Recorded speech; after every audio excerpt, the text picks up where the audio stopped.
আজকে মুসলমানের পরিবারে ঘরে ঘরে আমরা যখন কোথাও দাওয়াত পড়তে যাই, যদি বলে কোরআন শরীফটা নিয়ে আসো, একটু কোরআন শরীফ পড়বো, কোরআন খতম পড়বো, তখন দেখা যায় কোরআন শরীফের উপর 1 মণ হবে ধুলাবালি।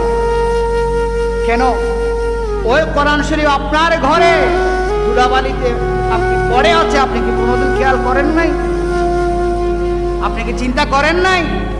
প্রতি বছর রমজানের পরে যখন ঈদ আসে, নিজেকে সাজানোর জন্য নিজের ইচ্ছা মতো পোশাক ক্রয় করে, পোশাক পরিধান করে ঈদের মাঠে যান।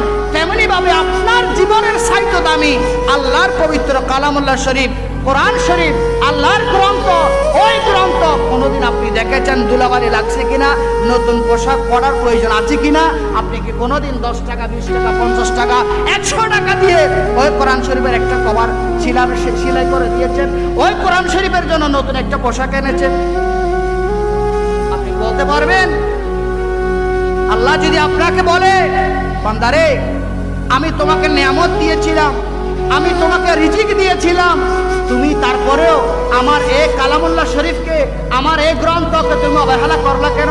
আমার গ্রন্থের উপরে, আমার কোরআনের উপরে ধুলাবালি যে লেগেছে, তুমি কি কোনোদিন দেখো নাই? তুমি কি একবারও খেয়াল করো নাই? সেই ধুলাবালি তুমি পরিষ্কার করো নাই কেন? তুমি কি আমার গ্রন্থকে গুরুত্ব দাও নাই? আপনি কি বলবেন?